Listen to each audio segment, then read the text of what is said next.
God set an example about the standard of movement of people who are being marginalized, suffering, and being punished, running away from persecutions, moving into a place of abundance. That's one condition the Lord established in terms of Abraham's going to Egypt. And I find that in Genesis chapter 12. And also, there was a deportation when he found out that as a result of Abraham being there, there was a harm against the people of Egypt. He was deported. Okay. Now, of course, people don't think about this. So, what about Mary and Joseph? Mary and Joseph was sent out when he was being pursued. They were pursuing, trying to kill the baby Jesus.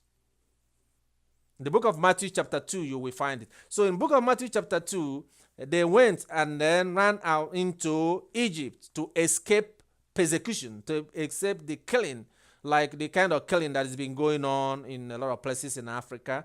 And of course, we have refugee status that allows those kind of people to escape in order according to these particular terms. So when we see that is we can have a reference in the scriptures that guides us.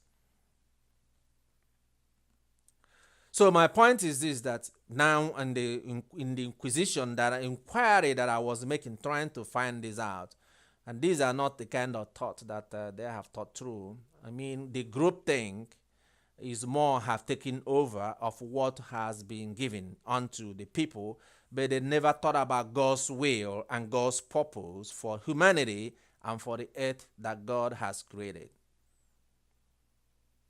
But God made it clear. If you go to the book of Psalm, in Psalm 102 verse 25, you will see the Lord speaking about how he laid the foundation of the earth. Also in Genesis chapter 1, you will see in the beginning when God created all the things that is in this earth.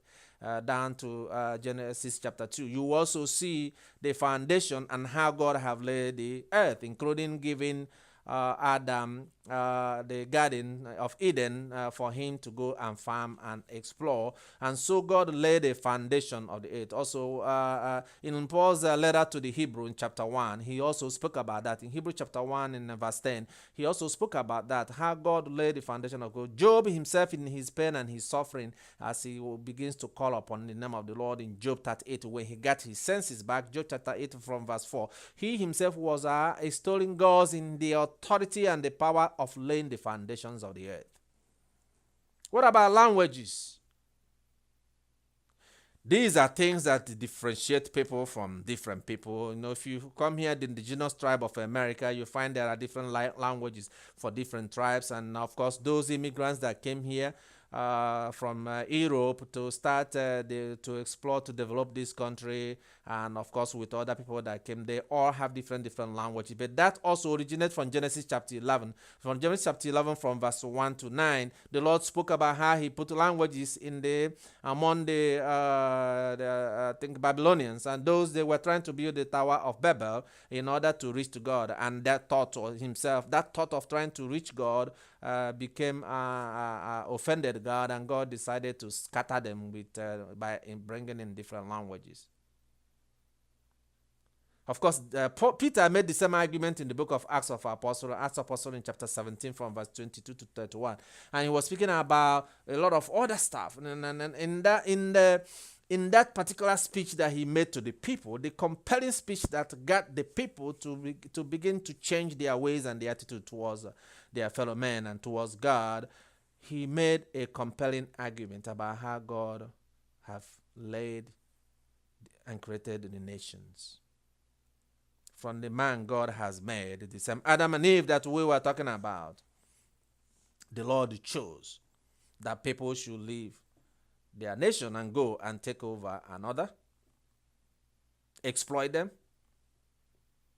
because that's what happened in Africa, and that's also what is still happening, that is causing the exodus into all the places around the world, the Europe, and if you remember, people dying in the sea and etc., and all the migrations. Is it possible that people never really thought that actually part of immigration process was a Trump administration trying to lead the way to stop the kind of tide that causes the death of human life, causes them to take on a dangerous journey, to go around the globe by every means to get out of their stuff. But of course, people don't make an argument to begin to hold the leaders in all these third world countries where this kind of wickedness and evil exists, that create the movement of the people into all these places to take on such a dangerous journey that takes their life.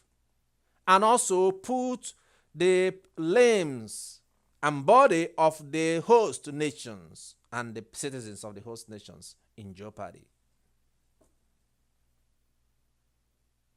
Selfishness, when we begin to only think about ourselves. And I said this to ask that part of the repentance that we need to make, to always look beyond ourselves, to always think about how our decisions and our actions affect the other person.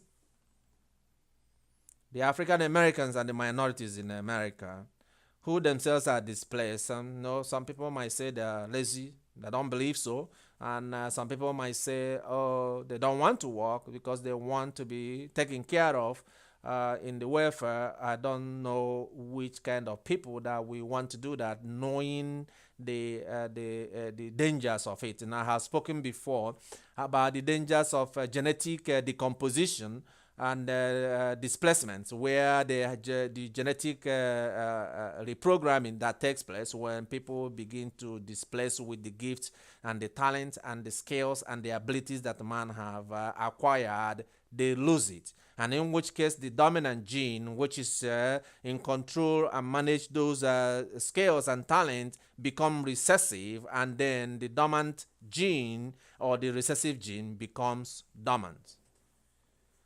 When was the last time you found your way to a place you are going if you get on your car driving? And you decide not to use your GPS? How easy was that? So you can see that the gift and the talent, we used to go to all the places and drive and find our way to go there, or take our walk and go over there. Now, you can't even find a place to go to the food market that is neighboring to you that you used to go as a kid. Or any of the places where you used to go to have fun and do things. You need a GPS to find your way there. In absence of the GPS, you are not able to find your way over there. You get lost. Have you experienced that? Why is that? Because that skill that we used to have that we think is very easy and common, we are losing it. How many times do you remember all the phone numbers that you used to call? We used to memorize everybody's phone number and call them off our head. When you're ready